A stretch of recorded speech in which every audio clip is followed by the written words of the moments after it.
ఆదివారం పొద్దున నేను మా బాబు టిఫిన్లోకి దోశలు తిన్నాము. నా హస్బెండ్కి ఎందుకో దోశలు తినాలని లేదని చెప్పి తను ఇక్కడ బనానా మిల్క్ షేక్ అయితే చేసుకుంటూ ఉన్నారు. ఈ ఒక్క గ్లాస్ మిల్క్ షేక్ తాగితే మధ్యాహ్నం వరకు కడుపు నిండుగా ఉంటుందంట.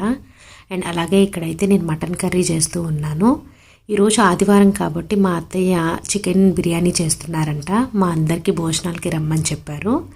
నేను ఇక్కడ మటన్ కర్రీ చేసి తీసుకెళ్దామని చెప్పి ఇక్కడ చల్లారుస్తూ ఉన్నానన్నమాట. ఎక్కువ గ్రేవీతో మంచి స్పైసీగా అయితే మటన్ కర్రీ చేశాను. మా మామయ్య గారికి స్పైసీగా చేస్తే బాగా ఇష్టపడతారనమాట. అందుకని చెప్పి మంచి స్పైసీగా చేసి ఇక ఒక బాక్స్లో పెట్టి పక్కన పెట్టాను. అండ్ దాని తర్వాత నేను షాపింగ్కి వెళ్ళానని చెప్పాను కదా, జూడియోలో కొన్ని కుర్తీస్ తీసుకున్నానని చెప్పాను. అందులో 2 కుర్తీస్ తీసుకున్నాను. సో ఇవి 299 అనమాట ప్రైస్. 299కి క్వాలిటీ అయితే నాకు బాగా నచ్చింది. డైలీ వేర్కి చాలా బాగుంటాయి అన్నమాట. అండ్ తర్వాత మా అత్తయ్య వాళ్ళ ఇంటికి వెళ్ళి లంచ్ అయితే